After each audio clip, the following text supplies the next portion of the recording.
Okay. What's the next one? Great Basin Gold.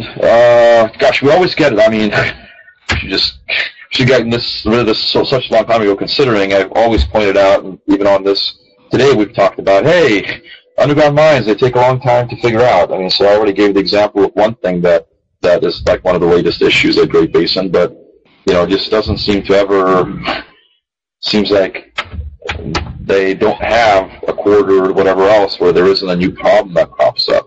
If it's not water, it's this chipper thing or whatever, next thing is going to be that. You got to wonder when this thing is over. The poor guy, Michael, he's just like, well, management, like he doesn't want to associate himself anymore with making any statements or making any promises. He just basically reiterates what management's plans are. It's kind of hard because they've just said things so many times and it didn't work out that way. I think that's just being naive to a large extent about how difficult it could be to do, to operate these underground mines. This one in particular, I think the Burnstone is probably plagued with more than your average number of difficulties.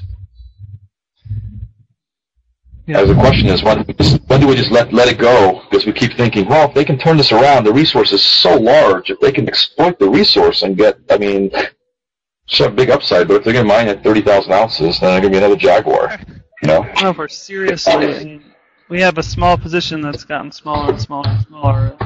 Right. It was never big. The whole thing was predicated on, hey, if they can figure out how to mine these things, both Hollister and Burnstone look like they could be quality assets. They're difficult to mine. You always knew that. But if they could figure it out, the market should reward them because and there's examples of being able to figure it out. Medusa, which we were interested in, never really got too into. This is the one in the Ko'o mine, right, in Philippines, I think I mentioned to you, was one that struggled for I don't know how many years, to get everything going, and finally they got it. But at least 3 years. It was several, but so there's a history of mines that, well, and now they're back to struggling a little bit again. They want to grow bigger, so I think that's part of it.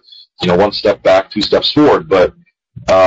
So this is not unusual for underground mines. You can mention a lot of pretty decent assets that you struggle with as you